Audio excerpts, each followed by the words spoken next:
Why do you, a person chosen by God, feel the fiercest temptations when you're trying hardest to walk in purity? Why does lust seem to follow you like a shadow, no matter how much you pray, fast, or cry out to heaven? It's not weakness, it's war. You've been marked, and that mark draws fire from the enemy who fears your obedience more than your sin. Lust is not random.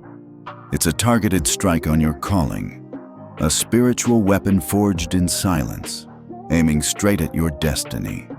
Just as Samson's downfall came not from lack of strength, but from misplaced desire, and David, a man after God's own heart, fell into adultery not by accident, but by allowing a single glance to birth destruction. Your struggle isn't proof of failure, but proof that you're a threat. Ephesians 6:12 says you're not wrestling flesh and blood, which means every secret battle in your mind, every late-night war you fight in silence, every shameful loop of temptation is evidence of the unseen clash between your purpose and your pain. The devil isn't wasting time on the lukewarm. He's after those with fire in their bones, and lust is his slow poison, wrapped in false intimacy, offered in moments of isolation when your soul is starved for connection.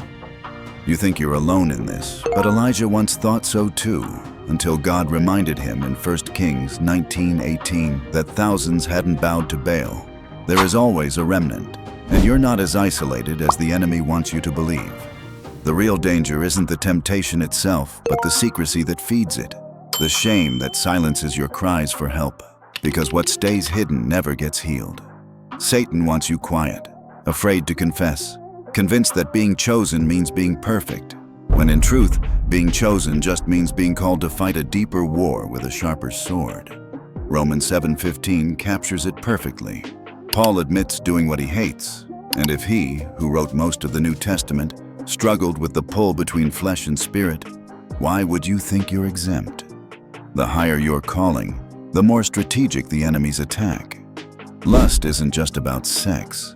It's about stealing your focus, hijacking your clarity, fogging your discernment until you forget who you are and what you carry. The gifts of the Spirit don't cancel out the needs of the flesh. They expose them.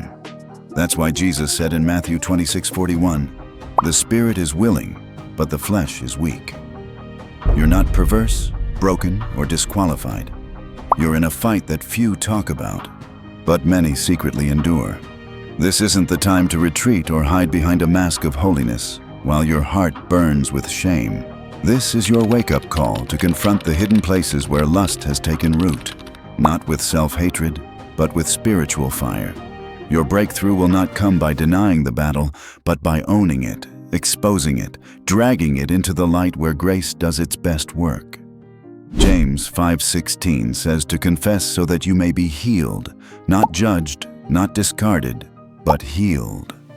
You must decide. Will you protect the secret that's killing you, or will you protect the purpose that's trying to live through you? Because you cannot do both.